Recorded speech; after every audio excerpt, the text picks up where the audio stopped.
राष्ट्राचा।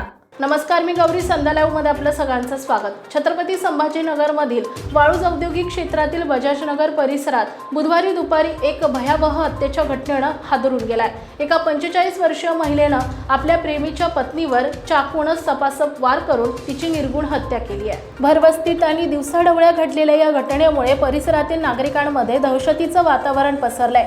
40 वर्षीय साधना महेंद्र सोनपेटकर असे या दुर्दैवी मृत महिलेचं नाव आहे, तर शैला सुनील सोनार असं हत्या करणाऱ्या महिला आरोपीचं नाव आहे। आरोपी महिला शैला सुनील सोनार ही पूर्ण तयारीनिशी साधना यांच्या घरी पोहोचली होती। त्यावेळी घरात साधना यांची सासू केशरबाई उपस्थित होत्या। साधनेची विचारपूस करत शैला तिथेच दबा धरून बसली होती।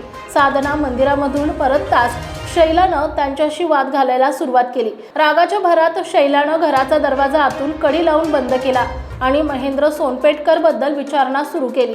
वादाचं रूपांतर हाणामारीत झालं आणि शैलानं आपल्या पर्समधून पिस्तूल सदृश्य वस्तू काढून साधनेच्या डोक्याला लावली।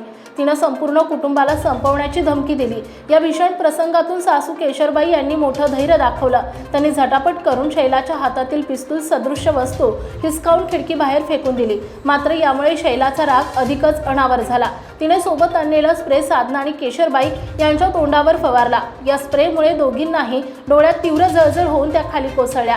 असहाय्य अवस्थेत जमिनीवर पडलेल्या साधनेवर शैलानं चाकूने सपासप वार करण्यास सुरुवात केली। यात साधना यांचा जागीच मृत्यू झाला।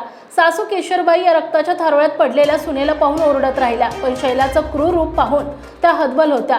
त्या क्रूर हत्येमागे अनैतिक संबंध आणि दीर्घकाळापासून असलेला वाद कारणीभूत असल्याचं समोर येत आहे। 2024 मध्ये शैलानं मृत साधनेचा पती महेंद्र सोनपेटकर विरोधात वाळूज MIDC पोलीस ठाण्यात बलात्कारासह फसवणुकीचा गुन्हा दाखल केला होता। लग्नाचं आमिष दाखवून शारीरिक शोषण करणं, पैशांचा व्यवहार अशा अनेक तक्रारी तिनं केल्या होत्या। महेंद्र आणि शैला यांची ओळख 2009 मध्ये एका कंपनीत झाली होती। आरोपी शैलानं महेंद्रला बलात्काराच्या गुन्ह्यात अडकवण्याची धमकी देऊन आतापर्यंत 36 लाख रुपये उकळल्याचं पोलिसांच्या तपासात समोर आलंय। महिनाभरापूर्वी शैला जबरदस्तीनं महेंद्रच्या घरी राहायला आली होती, तेव्हा पोलिसांनी तिला बाहेर काढले होते। ताज्या आणि महत्त्वपूर्ण बातम्या पाहण्यासाठी आजच आमच्या संध्या लाईव्ह न्यूज चॅनलला YouTube वर सबस्क्राईब करा आणि बेल आयकॉन प्रेस करा।